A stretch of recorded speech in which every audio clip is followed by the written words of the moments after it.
Сәлем достар, бүгінгі сабақта программированияны үйренетін боламыз. Элементарный нәрселер өтеміз, қарапайым нәрселерді. Ол не нәрсе? Statement. Statement деген инструкция, қалай вообще программа іске қосылады. Пошагово көрсетем, және сізге үй тапсырмасын беретін боламын. Вот. Сонымен бастайық.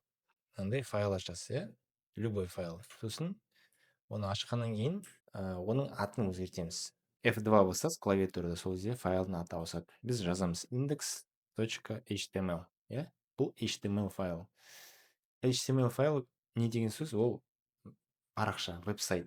Мысалы, веб-сайтта сіз сайт ашқанда осы HTML көресіз. Осы HTML файлды көрсе, сразу Google Chrome'ның значогы ашылып тұр да, көрініп тұр, себебі ол браузермен ашатын нәрсе. Мышкамен бітіп алып, браузерға лақтырасыз. Мен Google Chrome'ға мінекей лақтырдым. Біз не көреміз? Пустота, еш нәрсе жоқ. Себебі мына файлды ашсақ, мышканы оң жағын басамыз да, open with notepad десеңіз болады. Міне edit in notepad. Блокнотпен ашасыз. Ашсақ, ішіне дым жоқ, пустой. Осы жерге біз қазір бірден код жазамыз. Мен жазғанды пока просто қайталамыз. Script, пробел, alert. Так, сізге жақындатайын.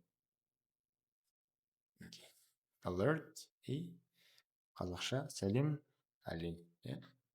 Консоль лог. Пока просто көшіріңіз, мен қазір түсіндірем бәрін. Кері барамыз өзіміздің банаға сайтымызға, белый болып тұр да, енді мына неге басамыз, иконкаға. Жақындатайын.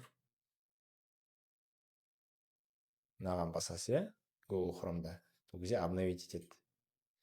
Көрдіңіз, сәлем әлем дейді. Көрдіңіз, сәлем әлем.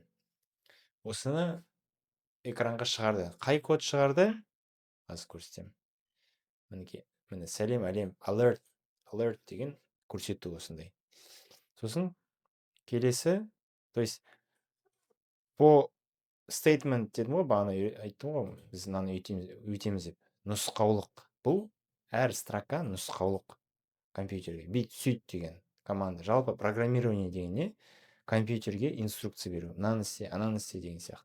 Мынаны сіз қазір мен көрсетпесем, осы кодты сіз жаза алмайсыз. Мынаны жаттауыңыз керек, өте оңай.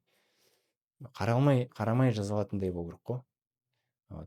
Сізге оны үйрену керек. Қазір чат GPT-мен жазуға болады, бірақ сен чат GPT жазып берген кезде сен түсінбейтін боласың, егер мыналарды өтпесең. Қызық болса жазыңыз төменде.